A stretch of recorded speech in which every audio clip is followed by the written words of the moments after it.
Morning, everyone. You're watching Merritt in the Morning. Good morning. Jim, it's a milestone episode. This is number 20. Amazing. It is amazing. It's And we're getting better at it. marginally. See us at 40 or 52, right? Yes, exactly. So it is a beautiful day in Lawrence. As always. Yes. Let me go back to this first screen. He is Jim Merritt. The show's named after him, 30-year state senator. Now he does public affairs work. Feel free to hire him. He will make stuff happen for your organization. JWM Consulting. There we go. JWM Consulting. We need to get a slide on there for JW. Do you have a logo or anything? Nah. I got a few that I can loan you. Okay. We are coming to you again from Cafe Audrey's at beautiful Fort Harrison. They are open for breakfast and lunch 7 days a week. Now open for dinner Wednesdays through Saturdays. Located on Otis Avenue at the Fort, just east of Post Road, right next to Fitzgerald's Lunch House and next to the True by Hilton Hotel. Beer and wine available. Remember, hashtag food at the Fort, hashtag why I love Lawrence.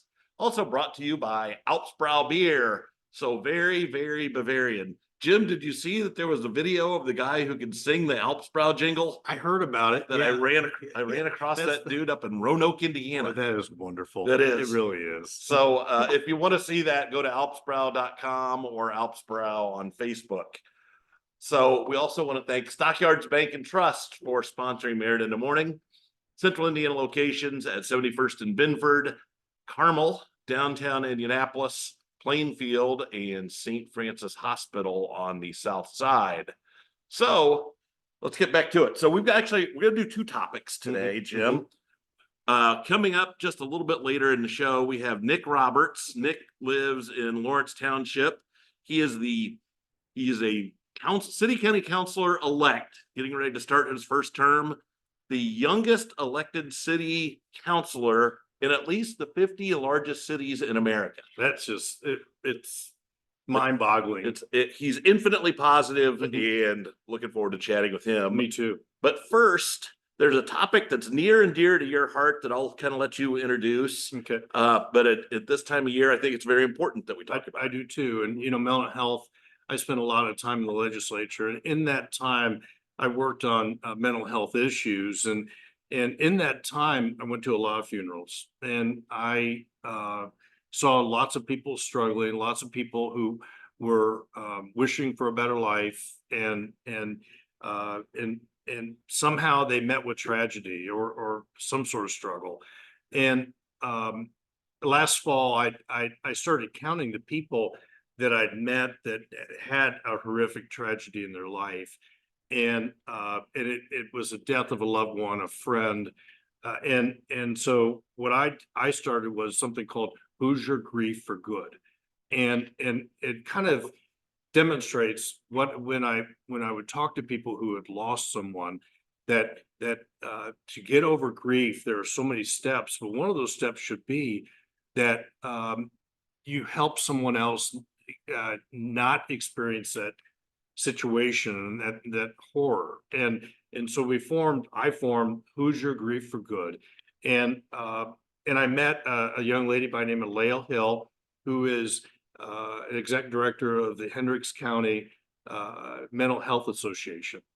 And we went together, and they found grant money, and we have produced, in its National Grief Awareness Week right now, we have produced 3 different videos of those individuals out of 25 or 30 that I know that have built foundations to honor the legacy of their loved one or their friend. In this case, these three individuals have loved ones that have died. And the son was a gunshot victim. It's just very, very sad. But in this Christmas time, if you're thinking about someone who has had a bad year or has lost a loved one, reach out to them. And I think it's something that Nikki Sterling in her video talks about. People ask her if she's okay, and it brightens her day because she's able to relive Dylan's life, because Dylan, her son, was a wonderful, and her her program is I Stand for Dylan. And they had a golf outing and raised $20,000 or $25,000, Klopp. And they gave away 5 scholarships this year out of that $25,000. And so this is something that's going to continue. It's one of the things I do. We'll have another meeting, and if you want to be on that list to come talk to this group about what you did or how you honor your relative or your friend, or you just want to feel good, we're going to have another meeting sometime in 2024. And I'm just glad that we're able to talk about today. And I'm looking forward to hearing from Nick Roberts. Amen. Mm-hmm. So, yeah, I mean, obviously on the grief, a lot of times you don't know when people are struggling. And I would think this time of year, if there are people in your lives, in your neighborhood, in your community, just ask them how they're doing. Yeah. That goes a long way, because, you know, it is so terrible when you hear about somebody who, you know, we all thought that they were beloved and they took matters into their own hands, and you don't normally know if somebody's struggling. And sometimes it's just reaching that hand out saying, hey, you doing okay? Mm-hmm. Well, we have a friend on Facebook who one day just kind of broke down. Her son died by suicide this last fall, and she was asking for reinforcement over Facebook. And what I said was, you know, count the little victories. A good cup of coffee, for goodness sakes, or seeing a friend, or you know, hugging your pet. And you have to put together all these little victories in your life, and that's how one can get through the day, get through the week. And I also, when she said that, I reached out to her, and I have a great counselor. Everybody ought to have a counselor where you can talk to them. And I suggested that, and also Brooks Place is a place for those that are grieving.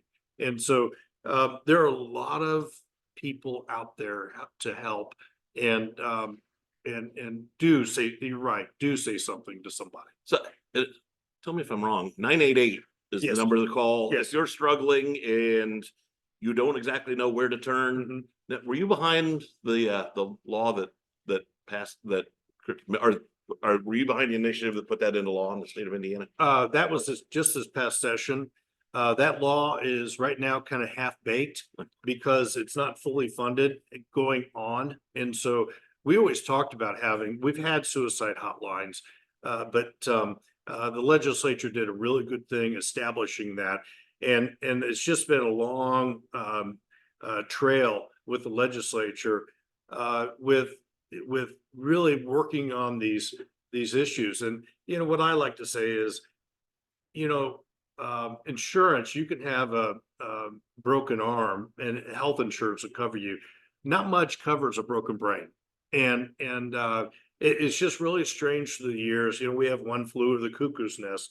The stigma of mental health is something that is still awesome. But we're working on chipping away at that. But I always say mental health is health. It's your body. And we need to continue to change this world so that people feel like they can talk about themselves and not feel scorned.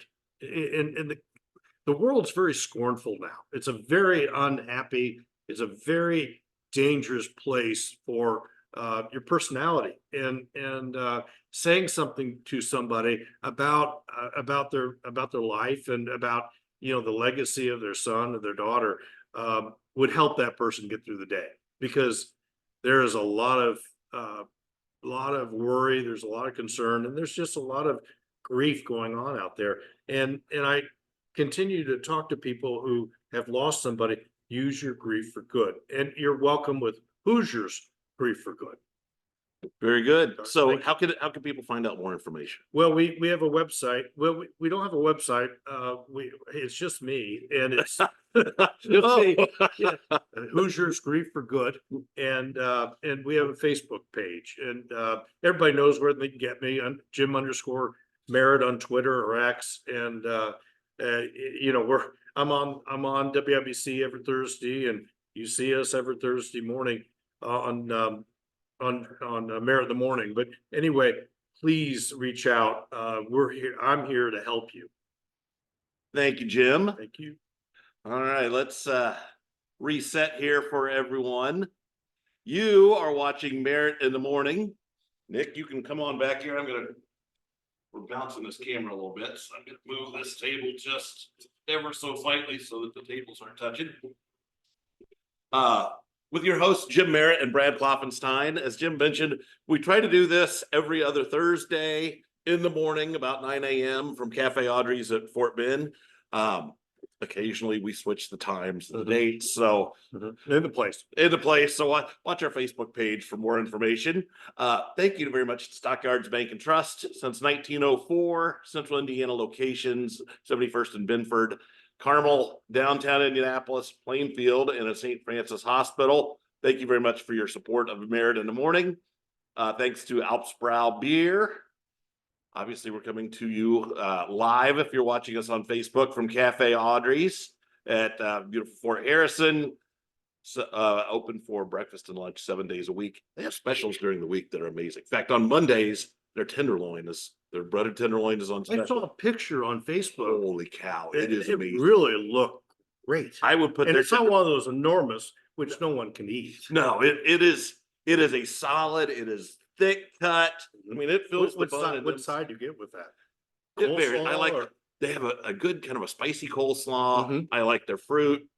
I mean, their fries are good, but you get fries anywhere. So Yeah, I well, tend, tenderloin sounds good. yeah, but I know their egg sandwich on a croissant is yeah, fantastic. because that's probably what we're going to have as soon as we're done with this show.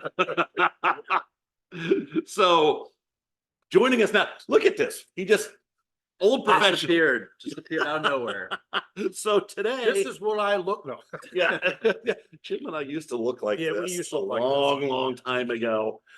For those of you who come to Lawrence Chamber events or interact with the Lawrence Township Trustees Office, you will know our next guest, Nick Roberts. He's been a chamber ambassador, does community outreach for the Lawrence Township Trustees Office. And then he ran for Indianapolis City County Council this year, and he won. Congratulations, Thank Nick. you. Appreciate it. So you are 23 years old, which I'm a little surprised by this next fact. That makes you, according to Layla Curie, Yeah. who wrote the article on you in the Current. Get that up there. Go to check out the Current online to see the article. She claims that you are the youngest elected city councilor in at least the top 50 cities in America. Yeah, I don't think that was researched by her. It was researched by a few other people, but Okay. still, I'm Well, obviously very humbled by that. A couple people looked into it and they, It's been figured that out. So, independently verified. yeah, and been now it's independently verified by a it's- couple different groups. But Klopp, before we get serious on this, I've got several questions. Mhm. First of all, do you have a driver's license? 2, do you shave? And 3, on a serious note, how did you get started? yeah, well, so first of all, thanks for being here, obviously. First of all, I'm working my permit. I'm a learner's permit. Got to get my 9 hours first, but I'm slowly getting there. My mom still Still got a drops. curfew. My mom still drops me off every meeting, so she's coming in 20 minutes to pick me up again. Shave every couple months. Got to just get the peach fuzz off. No, I'm I could grow a little bit of a weird beard here, but it would not look very good. It would look Right. too. Many people gave me the advice, Nick. You look a lot better. Politically, if you grow out a beard, you look a little bit older, but didn't work out that way, unfortunately. Make you look younger, actually. But as far as how I got started, we were chatting about a little bit beforehand. Really, just my entire life has, been about service. All of my grandfathers owned businesses in the area. They all came here to Fort Harrison back when it was a military base because they're all veterans. Used the GI Bill, many of them to start their own businesses. And that really was a huge, thing for my family. Many And of your them. grandfather was a Purple Heart? My dad was Purple Heart. Your Yep. dad. Mhm. So my grandfathers all started here. My parents had me. My mom was at Lawrence North when she had me. My dad was at North Central. He was in the military my whole childhood, so I spent a lot of time with my grandparents. And really, from a small business perspective, they were all hard workers, extremely, right? I saw that firsthand. I saw that with my family. My dad, obviously, he was not really hear a whole lot when I was a kid, but still I saw it, vicariously through stories of, other people telling me about him. And then, I just always had that interest of politics. When I was in middle school, I just always remembered being fascinated about, presidents and government and everything. And it was really high school when I really got that interest cultivated. And, it was 2016 when I really decided, I'm gonna get involved. I started applying for political internships. I started working campaigns at that point. I, took leadership opportunities, and ever since then, it's been off to the races. And this opportunity came up a couple of years ago. I heard this might be an opportunity to run for council, and it became a great opportunity. And obviously, really, I decided I was going to do it. And I knew people could outspin me, they could do other things, but nobody could outwork me. What became is I outraised everybody, which is a huge benefit. And, most importantly too, I really credit my win more than anything is knocking doors. I have 21,000 doors for the campaign. Pretty much spent all my free time in the last year knocking doors from March until November, 6-7 days a week, get out Friday at 4:30 at work, knock doors, Saturdays from 9:30 till 8 p.m. No breaks. And I credit my trusty shoes, which were highlighted in the article. And I'm wearing actually not the same shoes right now, but I got a new pair of them. And, really it was been pretty much spent the entire year door knocking. So it's odd now not having that to do, but obviously it'll come around again soon enough. And, I hope you're framing the old pair of shoes. I have them Put it still in in my room. I still have them in my Shadow box. room. Yeah, exactly. Put it in a shadow box and hang on to that. Klopp, in 1975, I was 16 and pouring coffee for Bill Hudnutt's campaign and for mayor. And so I was 31 when I started in the Senate, and it was daunting. Yeah. And I'm sure you're having feelings of that. For the first year or two, I was just trying to find the bathroom and keep out of the way and continue the relationship with the constituents. So we have some comparables there, but 23 is very young. Yeah. And what are your goals for your first year? Yeah, so really my top three issues have always been, first and foremost, infrastructure is one of the top ones. I think it's really where you can be effective as a counselor. I've had many great mentors and, government, many of them are counselors. That's one of the things they've told me is if you can be effective, bring dollars into your district and just being an advocate for your area, that's huge. The top two on my list are Sergeant Road, which is tough every winter time. It's, it's basically an old farm road, which has never been redone, even though there are now subdivisions on every side of it. And drainage has been an issue there. Oh yeah, big time. And then secondly, Masters Road, which is in Castleton. And if you're driving, around GFS or, the Menards there, you've probably driven on it. It's a nightmare. So those are really my top two ones in terms of roads, but also there's a lot of neighborhood streets too that have not really been worked on since the neighborhoods were built. And even Geist, which is now approaching some of those neighborhoods, some of the ones in Feather Cove are now approaching 40 years old. Some of those neighborhoods need a lot of work. So that's my top issue. Well, I'm glad you talk about that because Mollenkoff Road, which we're very familiar with, Yes. Bob, was forgotten. Yeah. And when I was running for mayor, I went out there and laid in one chuck hole, and I don't think you could see from afar, you couldn't see me. Yeah. And so that was that never got a snowplow, and water sat on it. Yep. And it just crumbled until it was completely rebuilt. And I'm really glad you're talking about Masters Road and Sergeant Road because drainage is non-existent on Yeah. those. And I should add too, I forgot to mention this. Merritt and I, when I grew up, we were in the same neighborhood. So I saw him walking his dogs almost every day when I was younger, and many fond memories of that. And then secondly, public safety, obviously, a lot of it's just keeping our city staffed well, keeping our areas safe. A lot of it, and this is my third issue, which is kind of its own thing, but it's also in a large collaboration with public safety is mental health. That's an issue I talked a lot about my campaign. And we had a little conversation about it beforehand, but there's been a lot of issues in my family with it, and same with many people, it's an issue that doesn't get spoken a lot about until I think recently, which is great. But it's an issue that affects so many people, so many families, touches our criminal justice system so much, touches people that are homeless and poverty.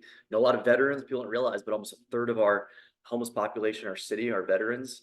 And not that every homeless person has, mental health issues, but I think there's obviously a large correlation between the drug issue, the homeless population, mental health crises, et cetera. So there's a lot of issues there. And I think just having that, just trying to stop that, that gap. And I mean, I think about my dad, and, my dad, when he came back, he's 100% disabled. He was in Walter Reed for an entire year, but when he got back, he was 100% disabled. If he didn't have my grandparents to live with, he could have easily ended up on the streets. It took him almost 6 years or 6 months to get his veteran benefits, right? And thankfully he has 100% disability. But if he didn't have that, he could have very easily ended up on the streets if he didn't have a place to rely on. And, that could have compounded with many other issues, being homeless, obviously, but also just having those ongoing issues as a veteran. So there's a lot of issues there at play that I think just need to focus and need help in the city. And, the public safety side is certainly a way of having that, but also, like we talked about, bringing resources in to give people the care they need is an important part of that too. So let me ask you, you touched on homelessness. Obviously, the city of Indianapolis this week created a downtown district that's going to have effectively a taxing authority, but that money is going to be to help improve downtown, clean it up, start to deal with the homeless issue. What are your thoughts on homelessness? How do we fix it? I mean, we can't, we have a lot of guests that come in from out of town that go downtown, and it's a little bit of an issue in them having to negotiate some of the homeless that are down there. But moving them out of downtown doesn't necessarily fix the issue. It just moves them out to Lawrence or somewhere else.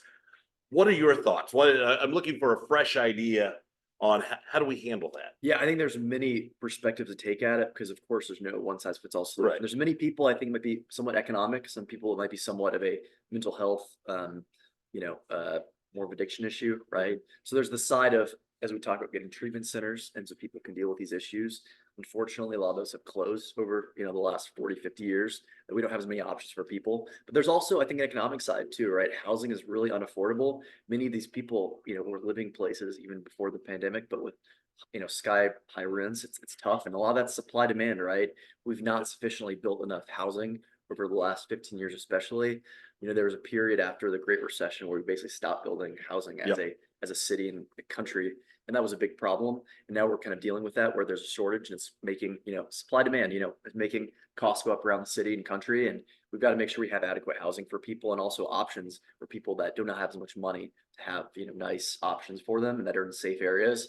So it's difficult, as we all know. And but I think there's a few different perspectives we take from it, and from a city level, making sure we're incentivizing growth, making sure we're incentivizing housing, but also incentivizing hospitals and other care systems to really focus on it. In our area, we've got Fairbanks Community North, which does a great job of really, championing that issue, but it's not always enough, and we need more of this care around the city and around the state really to really make it more equitable.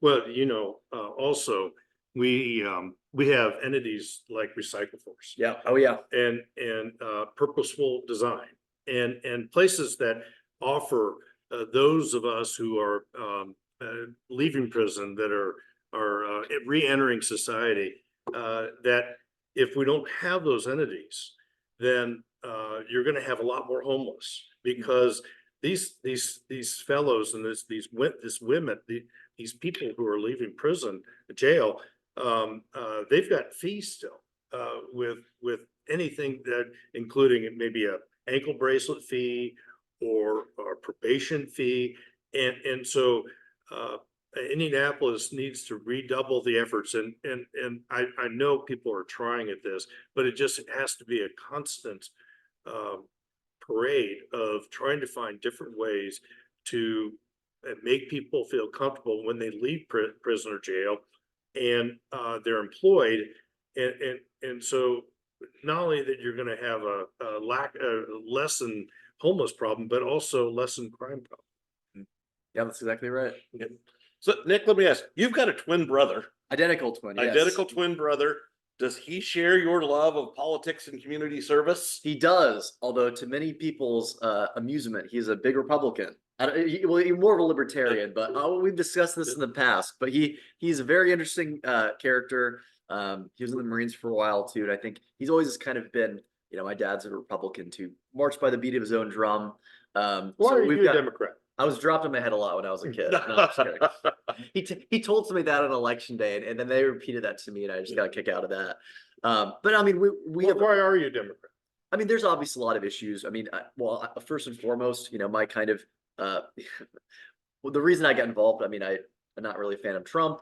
I mean, there's the education issues. There's, I was fortunate to go to good public schools, which is, a big issue in the state. There's obviously, the environmental issues, the democratic issues. I would have a very hard time big Republican with Trump, and I obviously I know we all have our own opinions, but I think ultimately, local government is really not that partisan. Thankfully, it's a lot more of a, I think most of us can agree on the same issues. The federal government, I tell people this when I'm knocking doors, like, if I was running for Congress, your points be valid, but at the end of the day, for local politics, it's much more about getting hard workers in there.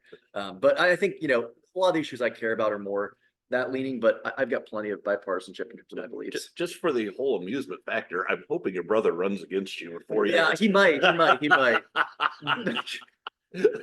He really is trying to get involved politically in his own ways. And I mean, and I think in many ways our relationship is a testament to that. He and I have very diverging beliefs on everything. It's always respectful between us.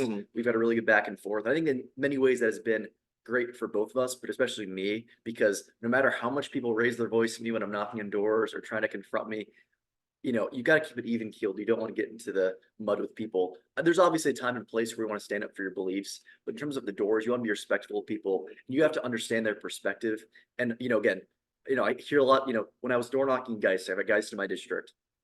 I talked to a lot of business owners, a lot of people that are very involved in that world that are Republicans for that reason. I'm like, I can understand. My whole family's business owners. I talked to a lot of veterans that are Republicans, and many of them are very passionate about a variety of different things. I'm like, look, my dad is a Republican, Army veteran too. I understand. So I can really understand a lot of those perspectives, and a lot of, I think, politics. It's so easy to get into your little bubble and just hate the other side and have so much vigor and just passion towards disliking them. You've really got to have that empathy and just the and realizing they're not a bad person. Obviously, they just have different beliefs on certain issues, and you can still be friends and have a great relationship. Sure. No question about, it's interesting. I think from COVID on and from the Trump era and now Biden, people just don't trust government. Yeah. Because they don't tell the truth. And we were talking about the downtown district. Yeah. The legislature was really unhappy that Indianapolis had an ordinance that they didn't want you to turn right on red, but then they allow Indianapolis to raise taxes to clean up the city. However, that wasn't discussed. This taxing unit district wasn't discussed whatsoever in the city election this last time. And then pops the city council, I don't know, a couple nights ago, and they passed this tax measure. And, first of all, they're telling constituents, the mayor included, that Indianapolis is Shangri-La. And now they pass something that they never, the government never gets rid of a tax. Rarely do they get rid of a tax. And we've lessened taxes at the legislature. But what I would have done is I would have given this a test of 3 years. And if it would have been, if it was going great, fine. But if they got the city cleaned up and everything was rolling, then you eliminate that tax. Now, the people in the Mile Square are going to have a $250 bill that's going to smack in the face, because this is a lull. Nobody's really paying attention to politics or the city council. And so, You're Nick, telling me not everybody's watching our Move With Every Thought. Sorry, channel 16 is not number one. I know. Hey, right now, Nick, I'm gonna break it to you. More people are gonna see your Merritt in the Morning appearance than are gonna watch channel 16. That's very true. Very, very true. But Nick, you're a fresh face. You're honest. You're bipartisan, and that's what we need in the bodies of governance. And but it's just one more example where people just don't trust government representatives, and I sincerely hope that you stay in touch with your constituency and listen to them. Yeah, and that should be a point of reference over the course of my entire campaign. 21,000 doors. Can you guess how many people asked me about that? EDD? 2. 0. 0. 0. Yeah. How many people? And what's other funny is the other thing I've been mentioned about over and over again. I was told, Nick, you'll have to vote on the Indy 11 stadium. Most likely, they'll be very controversial. If you ask me about that, 0. Right. It's just like at the end of the day, most of the really niche policy issues affecting our city, most people aren't paying attention to. They want to see the investments in their area. They want to see the roads. They want to see the crime go down. They want the groceries to be affordable. Yeah, but they're not really digging into the And can you guess how many times I get asked about Trump? 200 times. You know, how many times you ask about abortion, guns? 100 times, Oh, right? Like it's yeah. it's all politics is national now, whether we like it or not. No And I mean, question about it. well, I will say, I mean, my district voted for Shreve by a few hundred votes. I won by over 800 votes, right? So there's a lot of crossover in my direction. I won a lot of, did very well in That's Geist. great I to did hear. tons of crossover there. You know, I almost won. I probably didn't win Lighthouse Cove, but long story. It's a precinct. The precincts are kind of, you know, it's combined with the moorings, which is a little tougher. But you can get some crossover, but it's a lot tougher now than, I mean, I talk to people all the time that talk about how much tougher it is now to get that crossover than it was 20, 30 years ago, of course. But you can still do it in some ways, but you've really got to make those personal connections. And thankfully, it's a lot more achievable to do on a city council campaign than might be for, you know, other things where it's a lot bigger of a district. But, Mhm. you know, I was fortunate for what we had. How many constituents do you have? 39,000. 39,000.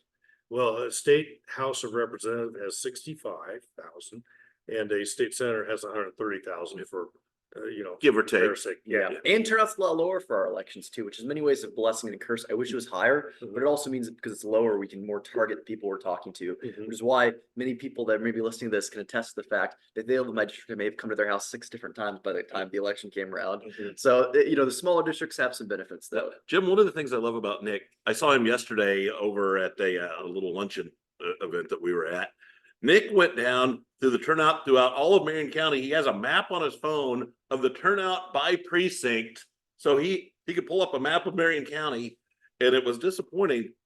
2/3 of the county was a 10% turnout, maybe. Yeah, many of them. Yeah, Which many of them. Lawrence Township seemed to turn out very nicely, and so did Yep. Washington Township. But the Lawrence rest- Township and Washington Township are by far the 2 highest. But as we talked about, the townships that had and you can attribute to any number of reasons, but the 3 townships that had by far the biggest turnout drop from last year, can you guess what they are? Decatur by far the biggest, Perry number 2, Franklin number 3. Oh, those are our Republican base. Yeah, Mhm. yeah. which is interesting because Shreve is from there. Yeah, So- but when I ran for mayor in 19, those 3 townships didn't show up either. Yeah. And in a presidential year, they will show up. Next year, they will show up.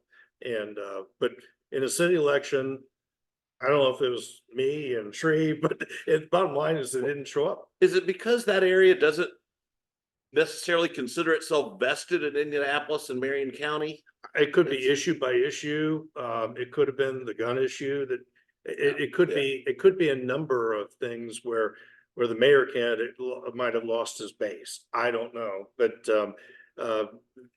same thing happened in 19, and I didn't talk about guns.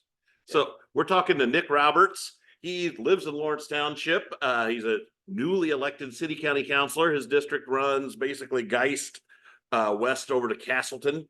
So you would know better than I do. Yeah, but that's good roughly it. information. Yeah, Yeah, so How far south does it go? roughly about 75th Street. I have Okay. some that dip below that, but 75th Street mainly the boundary. It goes west to about Keystone and Allisonville, then all the way to the county line. So Almost that's to Carroll Washington Road. Township. Yeah, no, I got some Washington Township. I've got some of the areas around. I have Keystone of the Crossing in my district actually, which Okay. is the western boundary, and it goes Okay. up to 96th Street. So I've got a lot of the areas just south of Fishers, Mhm. roughly. Okay, very good district. Yeah, I love it. A residential district. Yeah. With a little retail. Well, that's the thing is, I mean, I was, you know, I've got the second most affluent in the entire city. It's the second most educated, and I really had to, you know, I really had to work hard for it, you know. what's the first?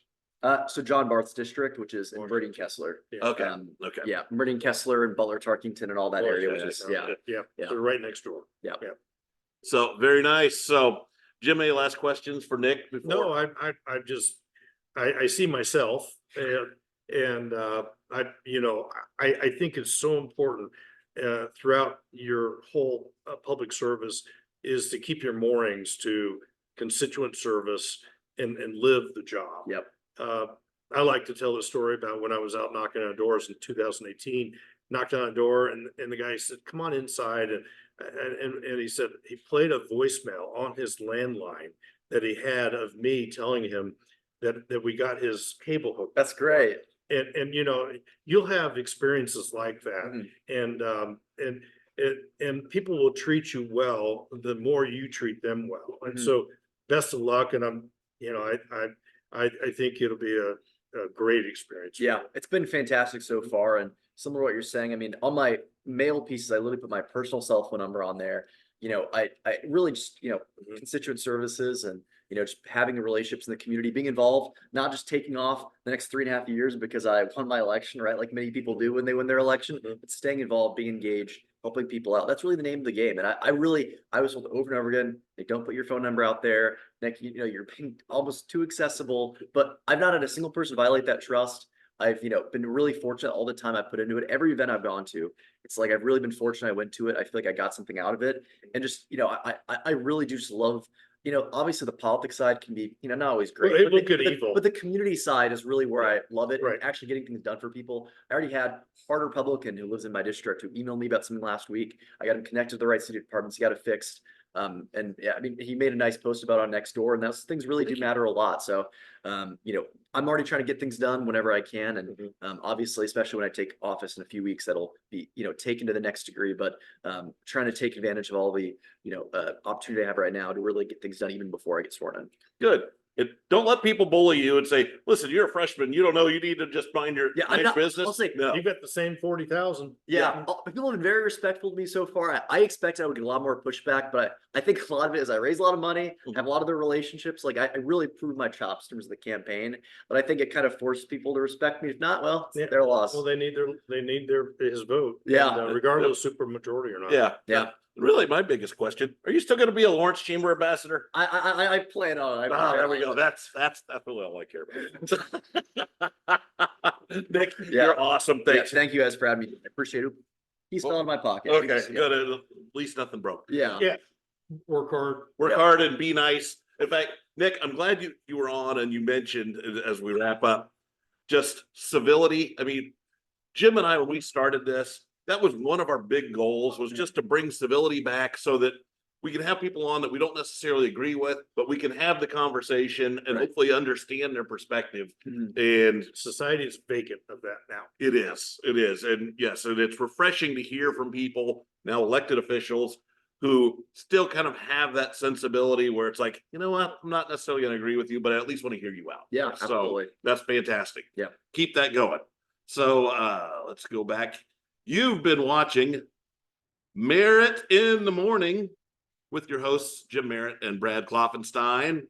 We're coming to you live on the Facebook from Cafe Audrey at beautiful Fort Harrison. On the Facebook. On the Facebook. On the Not on the Twitter, but on the Facebook. not on the Twitter, yeah.